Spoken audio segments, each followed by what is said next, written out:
ನಮಸ್ಕಾರ ಎಲ್ರಿಗೂ.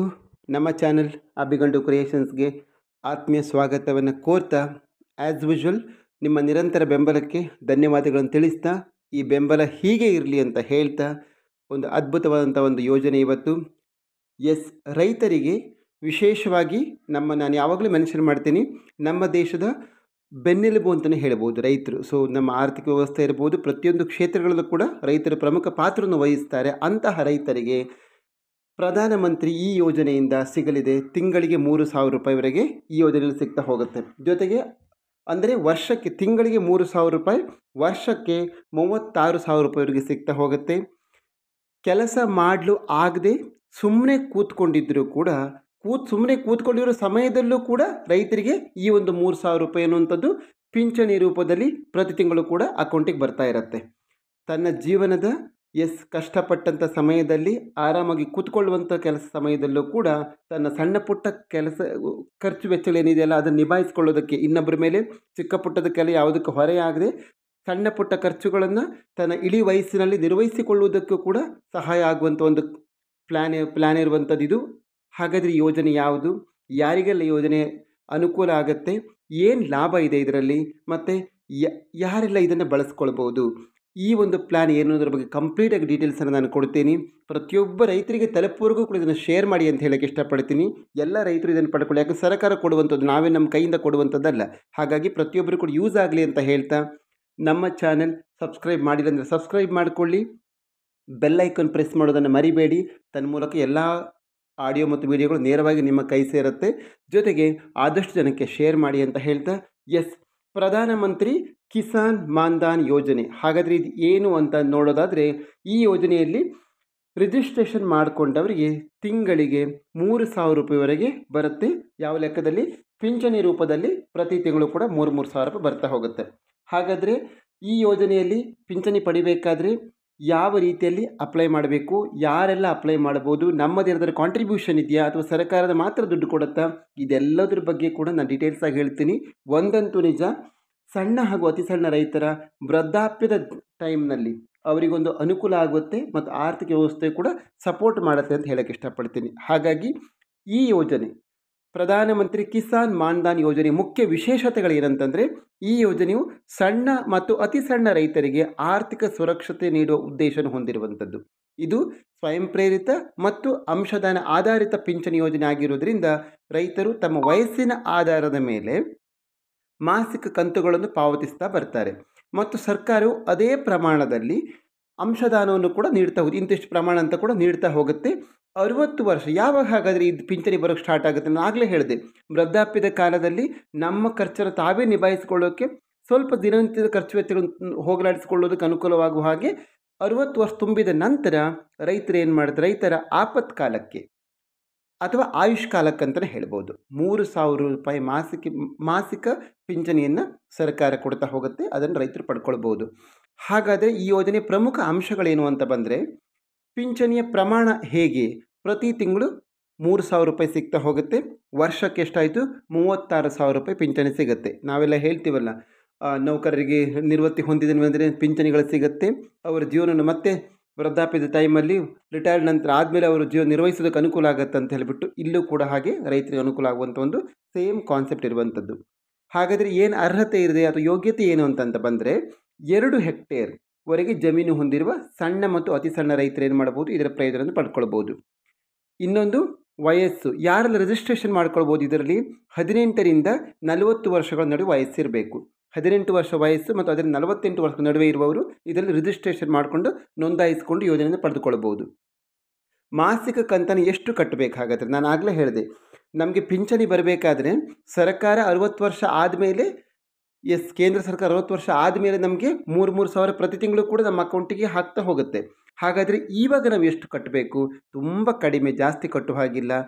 ಇವಾಗ ಈ ವಯಸ್ಸಿನಲ್ಲಿ ಕಟ್ಟೋಕ್ಕೆ ನಮ್ಗೆ ಸಾಮರ್ಥ್ಯ ಕೂಡ ಇದೆ. ಹಾಗಾಗಿ 18-40 ವರ್ಷ ವಯಸ್ಸಿನವಂಥದ್ದು ಕಟ್ಟೋದಕ್ಕೆ ಸಾಮರ್ಥ್ಯ ಇರುವಂಥ ವಯಸ್ಸು. ಮಾಸಿಕ ಕಂತು ಬಂದುಬಿಟ್ಟು 55ರಿಂದ 200 ರೂಪಾಯಿವರೆಗೆ ಕಟ್ಟೋಕ್ಕೆ ಬರುತ್ತೆ. ಇದು ವಯಸ್ಸಿನ ಆಧಾರದ ಮೇಲೆ ಡಿಪೆಂಡ್ ಆಗಿರುತ್ತೆ. 18-40 ವರ್ಷ ಏನಿದೆಯಲ್ಲ, ಈ ವಯಸ್ಸಿನ ಆಧಾರದ ಮೇಲೆ ಕಟ್ಟೋದಕ್ಕೆ ಡಿಪೆಂಡ್ ಆಗಿರುತ್ತೆ. ಸರ್ಕಾರದ ಪಾಲು ಏನಿದೆ, ಹಾಗಾದರೆ ರೈತರು ಪಾವತಿಸಿದ ಕಂತಿನ ಹಣಕ್ಕೆ ಅದರ ಸಮನಾದ ಹಣವನ್ನು ಸರ್ಕಾರ ಏನು ಮಾಡುತ್ತೆ, ಸೇರಿಸ್ತಾ ಹೋಗುತ್ತೆ. ಸೇರಿಸ್ತಾ ಹೋಗಿ ಅದನ್ನೇನು ಮಾಡುತ್ತೆ, ಪಿಂಚಣಿ ರೂಪದಲ್ಲಿ ರೈತರಿಗೆ ಕೊನೆಯ ಒಂದು ಏನು ವೃದ್ಧಾಪ್ಯ ಕಾಲದಲ್ಲಿ ಸಹಾಯ ಆಗುತ್ತೆ ಅನ್ನೋದು ಹೇಳೋಕ್ಕೆ ಇಷ್ಟಪಡ್ತೀನಿ. ಹಾಗಾಗಿ ಯೋಜನೆಯ ಪ್ರಯೋಜನಗಳೇನು? ವೃದ್ಧಾಪ್ಯದಲ್ಲಿ ಸ್ಥಿರ ಆದಾಯವನ್ನು ಕಂಡುಕೊಳ್ಳೋದಕ್ಕೆ ಹೆಲ್ಪ್ ಆಗುತ್ತೆ. ರೈತರು ತಮ್ಮ ದಿನನಿತ್ಯದ ಖರ್ಚುಗಳನ್ನು ಪಿಂಚಣಿಯಿಂದ ನಿರ್ವಹಿಸೋದಕ್ಕೆ ಹೆಲ್ಪ್ ಆಗುತ್ತೆ. ಕನಿಷ್ಠ ಪಾವತಿ, ಕಡಿಮೆ ಎಷ್ಟು ಪಾವತಿ ಮಾಡ್ಬೋದು? 18 ವರ್ಷದವರು ಕೇವಲ ₹55 ಮಾಸಿಕವಾಗಿ ಪಾವತಿಸಬೇಕು. 18 ವರ್ಷದವರು. ಕುಟುಂಬದ ಸುರಕ್ಷತೆ, ರೈತರು ಇದರಿಂದ ಅಷ್ಟು ಮಾತ್ರ ಅಲ್ಲ, ಒಂದು ವೇಳೆ ಪಿಂಚಣಿ ಪಡೆದುಕೊಳ್ಳುವಂಥ ರೈತರು ಅಥವಾ ಪಿಂಚಣಿನ ರಿಜಿಸ್ಟರ್ ಆದಂಥ ರೈತರು ನಿಧನರಾದರೆ ಪತ್ನಿ ಅಥವಾ ಪತಿ ಇಬ್ಬರೊಳಗೆ ಯಾರು ನಿಧನರಾದರೆ ಅವರು ಪಿಂಚಣಿನ ಪಡೆಯೋದಕ್ಕೆ ಅರ್ಹರಾಗಿರ್ತಾರೆ ಉಳಿದವರು, ಅಥವಾ ಠೇವಣಿ ಹಣವನ್ನು ಕೂಡ ವಾಪಸ್ ಪಡೆಯಬಹುದು. ನೀವೇನು ಠೇವಣಿ ಇಟ್ಟಿರ್ತೀರಲ್ಲ ಪ್ರತಿ ತಿಂಗಳು, ಆ ಠೇವಣಿ ಹಣವನ್ನು ಕೂಡ ವಾಪಸ್ ಪಡ್ಕೊಳ್ಳೋಕ್ಕೆ ಅವಕಾಶ ಈ ವ್ಯವಸ್ಥೆಯಲ್ಲಿದೆ. ಸರ್ಕಾರದ ಸಹಾಯಧನ, ರೈತರ ಕಂತಿಗೆ ಸರ್ಕಾರವು ಸಮಾನ ಹಣವನ್ನು ಸೇರಿಸ್ತಾ ಹೋಗುತ್ತೆ. ನಾವೇನು ನೀವು ಪೇ ಮಾಡ್ತೀರಿ ಅದರ ಪ್ರಕಾರವಾಗಿ ರೈತರ ಇದಕ್ಕೂ ಕೂಡ ಅದು ಸಮಾನವಾಗಿ ಹಣವನ್ನು ಸೇರಿಸ್ತಾ ಹೋಗುತ್ತೆ. ಯಾರಿಗೆ ಅರ್ಹರು ಆಗಲೇ ನಾನು ಹೇಳಿದೆ, ಗರಿಷ್ಠ 2 ಹೆಕ್ಟೇರ್ ಇರಬೇಕು, 18-40 ವರ್ಷ ಇರುವವರು ಇರಬೇಕು, ಮತ್ತು ದಾಖಲೆಗಳು ಆಧಾರ್ ಕಾರ್ಡ್, ಬ್ಯಾಂಕ್ ಖಾತೆ ವಿವರಗಳು ಮತ್ತು ಜಮೀನಿನ ದಾಖಲೆಗಳು ಇದರ ರಿಜಿಸ್ಟರ್ ಮಾಡೋ ಟೈಮಲ್ಲಿ ಅವಶ್ಯಕತೆ ಇರುತ್ತೆ ಅಂತ ಹೇಳೋಕ್ಕೆ ಇಷ್ಟಪಡ್ತೀನಿ. ಅರ್ಜಿ ಸಲ್ಲಿಸೋ ವಿಧಾನ ಹೇಗೆ ಅಂತಂತ ಬಂದರೆ, PMKMY ಅಧಿಕೃತ ವೆಬ್ಸೈಟ್ ಅಂತ ಹೇಳ್ತೀವಿ. PMKY ಪ್ರಧಾನಮಂತ್ರಿ ಮಾನ್ಧನ್ ಯೋಜನೆ ಅಂತ ಹೇಳ್ತೀವಿ. ಅಧಿಕೃತ ವೆಬ್ಸೈಟ್ಗೆ ಭೇಟಿ ನೀಡಬೇಕು. ಅಲ್ಲಿ ಆ ವೆಬ್ಸೈಟ್ನಲ್ಲಿ ನಿಮಗೆ ಆಪ್ಷನ್ಗಳು ಬರ್ತಾ ಹೋಗುತ್ತೆ. ಸ್ವಯಂ ನೋಂದಣಿ ಅಂತ ಬರುತ್ತೆ, ಸೆಲ್ಫ್ ರಿಜಿಸ್ಟ್ರೇಷನ್. ನೀವು ಮೊಬೈಲಲ್ಲೂ ಕೂಡ ಮಾಡ್ಕೊಳ್ಬೋದು. OTPಯ ಮೂಲಕ ನೀವು ಅದನ್ನು ಓಪನ್ ಮಾಡ್ಕೊಂಡ್ಬಿಟ್ಟು ಎಲ್ಲ ರಿಜಿಸ್ಟ್ರೇಷನ್ ಮಾಡೋಕ್ಕೆ ಏನೆಲ್ಲ ಅವಶ್ಯಕತೆ ಇದೆ, ವೈಯಕ್ತಿಕ ಮಾಹಿತಿಗಳಿರ್ಬೋದು, ಬ್ಯಾಂಕ್ ಖಾತೆಗಳಿರ್ಬೋದು, ಜಮೀನು ದಾಖಲಾತಿಗಳು ಎಲ್ಲವನ್ನ ಕೂಡ ಅಲ್ಲಿ ಸಬ್ಮಿಟ್ ಮಾಡಿ ನೀವು ಅರ್ಜಿಯನ್ನು ಸಲ್ಲಿಸೋದಕ್ಕೆ ಅವಕಾಶ ಸಾಧ್ಯ ಇದೆ. ಕಾಮನ್ ಸರ್ವಿಸ್ ಸೆಂಟರ್ ಅಂತ ಇರುತ್ತೆ. CSC ಮೂಲಕ ಕೂಡ ನೋಂದಣಿಯನ್ನು ಮಾಡಬಹುದು. ಹತ್ತಿರದ CSC ಕಾಮನ್ ಸರ್ವಿಸ್ ಸೆಂಟರ್ ಕೇಂದ್ರಕ್ಕೆ ಭೇಟಿ ನೀಡಿದರೂ ಕೂಡ ಅಗತ್ಯ ದಾಖಲಾತಿಗಳನ್ನು ತಗೊಂಡೋಗಿ ಅಲ್ಲಿ ಕೂಡ PMKMY ಅಡಿ ಕಾರ್ಡನ್ನು ಅಲ್ಲಿ ಕೂಡ ನೀಡ್ತಾರೆ. ಪಾವತಿ ಮತ್ತು ನಿರ್ಗಮನದ ನಿಯಮಗಳು. ನಾನು ಆವಾಗಲೇ ಹೇಳಿದೆ, 60 ವರ್ಷ ತುಂಬಿದ ನಂತರ ಪಿಂಚಣಿ ಏನಾಗುತ್ತೆ, ಆರಂಭ ಆಗುತ್ತೆ. ಸ್ಟಾರ್ಟ್ ಆಗೋದು 18ರಿಂದ 40 ವರ್ಷದವರೆಗೆ ನಾವು ಪೇ ಮಾಡಬೇಕು.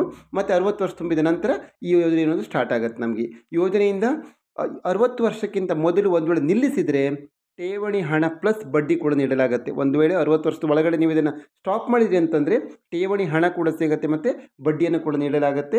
ರೈತರು ನಿಧನರಾದರೆ ಅವರ ಕುಟುಂಬಕ್ಕೆ ಸಂಬಂಧಪಟ್ಟವರಿಗೆ ಅದರ ಪಿಂಚಣಿಯನ್ನು ಕೂಡ ಪಡೆಯುವಂಥ ಹಕ್ಕು ಕೂಡ ಇರುತ್ತೆ. ಹಾಗಾಗಿ ಈ ಯೋಜನೆ ಭಾರತದ ರೈತರ ದಶಕಗಳಿಂದ ದೇಶವನ್ನು ನಾವು ಹೇಳ್ತೀವಲ್ಲ, ಆಹಾರದಿಂದ ಸಂಪನ್ನಗೊಳಿಸ್ತಾರೆ ಅಂತಲೇ ಹೇಳ್ಬೋದು. ಆದರೆ ಅವರ ವೃದ್ಧಾಪ್ಯದ ಭದ್ರತೆಗೆ ಯಾವುದೇ ಒಂದು ಯೋಜನೆ ಇಲ್ಲದೇ ಇರೋ ಕಾರಣಕ್ಕಾಗಿ ಕೇಂದ್ರ ಸರ್ಕಾರವು ಪ್ರಧಾನಮಂತ್ರಿ ಈ ಯೋಜನೆಯನ್ನು ಅವರ ಸುರಕ್ಷತೆಗಾಗಿ, ಸ್ವಾವಲಂಬಿಗಳಾಗಿ ಬದುಕಲಿ ಅನ್ನೋ ಕಾರಣಕ್ಕೋಸ್ಕರ ಯೋಜನೆ ಜಾರಿಗೆ ತಂದಿರುವಂಥದ್ದಾಗಿದೆ. ಹಾಗಾಗಿ ನಾನು ಆಗಲೇ ಇನ್ನೊಮ್ಮೆ ಮೆನ್ಷನ್ ಮಾಡಿದ್ದೀನಿ, ಸಣ್ಣ ವಯಸ್ಸಿನಲ್ಲಿ ಇದ್ದಾಗಲೇ 18 ಮತ್ತು 40 ವರ್ಷ ವಯಸ್ಸಿನಲ್ಲಿ ಇದ್ದಾಗಲೇ ನಾವು ಒಂದು ಸ್ವಲ್ಪ ಹಣವನ್ನು ಪೇ ಮಾಡ್ತಾ ಹೋದರೆ ಆ ಹಣ ಅನ್ನುವಂಥದ್ದು 60 ವರ್ಷ ಆದಮೇಲೆ ನಮಗೆ ವಾಪಸ್ ಬರುತ್ತೆ ಅನ್ನೋದಾದರೆ ಖಂಡಿತ ಅದು ತುಂಬ ಅನುಕೂಲ ಆಗುತ್ತೆ ಅಂತ ಹೇಳ್ಬೋದು.